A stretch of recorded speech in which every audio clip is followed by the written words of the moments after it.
Yeah, we were just saying, like, it's a swashbuckler. It's a swashbuckling film, yeah. It's it's a movie about high sea adventures, and you kind of need to go that way. Were there any films you watched during production to kind of give you a little bit of creative? Nothing specific. I mean, other than watching nature documentary about the ocean. I think that was David probably Attenborough with a pirate hat. Right. Basically, just blue planets for inspiration and stuff like that. I think those were the movies that I actually watched for as research more than anything else. Really? I mean, I would have thought, like, because I've seen some comparisons made to, like, Raiders of the Lost Ark. Yeah, but I've already seen that film. Sure, yeah, true, yeah, fair point. So I didn't need to watch it for the 20th million times. No, yeah. One question I wanted to ask was, and this is a thing I know with a lot of, like, directors who work on franchises, the idea that, like, I don't want to say a lot of the creative decisions are made, but a good chunk of them are already made for you, as in casting and what have you. I mean, do you find that restrictive, or do you find that comforting to know that that decision has already been made? I generally like to have a say in all of that stuff. It's weird. So even though the character is from something that has already been established, in the cinematic world, but in a lot of ways, I mean, I kind of see him as a,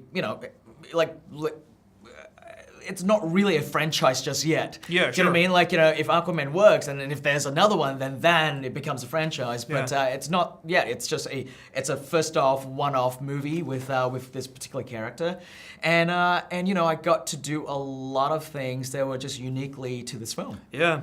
True. Yeah. Can we talk about Patrick Wilson? Because I thought he was a really interesting I know you've worked with him loads of times, but him as Orm felt like an interesting choice. I mean, can you talk through your ideas? Oh yeah, I mean, listen, Patrick is such a great actor. I feel like he can just he's such a versatile actor, and he can just kind of lose himself in any roles that he play. I've heard people say they forget that was Patrick Wilson until the very end of the movie, and that's what makes Patrick so great is he can kind of transform himself and sure, he's the villain, the antagonist, but Patrick and I did not want to approach that character like a traditional sort of comic book villain. He has very sort of he has ideas and reasons for doing what he does. Very legit reasons, and I think it's what makes him a more interesting character. And he's not just a sort of cut out stock character. Yeah. Final question: do you have an extended cut for Aquaman? I mean, because I know it's quite long. It's 2.5 hours. Like, I mean, do you have an extended cut? No. God, no. You don't want another longer. What was it? Well, like, what was like the work? What was the work print? Like, how long was the work cut? Like, the working cut? I mean, this literally is my cut. Whatever I've cut out is just to kind of reduce it and just to kind of tighten it up, just for pacing reasons. But this is it. Atlantis has always had a king. Now I need something more.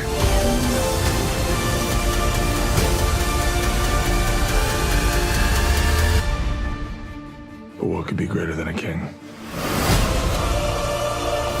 A hero.